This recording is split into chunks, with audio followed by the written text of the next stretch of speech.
നബി സല്ലല്ലാഹു അലൈഹി വസല്ലം പഠിപ്പിച്ചു, ലൈസ മിന്നാ മൻ ലം യുവഖിർ കബീറനാ.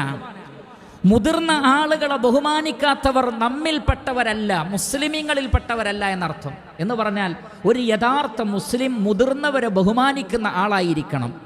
അതിൻ്റെ ശക്തിയെക്കുറിച്ച് പറയുന്നിടത്ത് നബി സല്ലല്ലാഹു അലൈഹി വസല്ലം പറഞ്ഞത്, ഇന്ന മിൻ ഇജ്ലാലില്ലാഹി തആല ഇക്റാമ ദി ശൈബത്തിൽ മുസ്ലിം.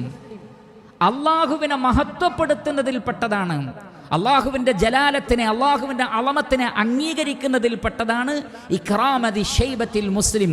മുസ്ലിമായ പ്രായം ചെന്ന ഒരാളെ ആദരിക്കലും ബഹുമാനിക്കലും അള്ളാഹുവിനെ മഹത്വപ്പെടുത്തുന്നതിൽപ്പെട്ടതാണ്. എന്ന് പറഞ്ഞാൽ മുതിർന്നവരെ ആദരിക്കാത്തവർ, ബഹുമാനിക്കാത്തവർ അള്ളാഹുവിനെ മഹത്വപ്പെടുത്താത്തവരാണ് എന്നാണ് ആ പറഞ്ഞതിൻ്റെ അർത്ഥം. അതുകൊണ്ട് തന്നെ അള്ളാഹുവിനെ ഭയപ്പെടുന്ന ആളുകൾ, മുതിർന്ന ആളുകളെ ബഹുമാനിക്കണം എന്നാണ് റസൂലുള്ളാഹി സല്ലല്ലാഹു അലൈഹി വസല്ലമ പഠിപ്പിച്ചിട്ടുള്ളത്.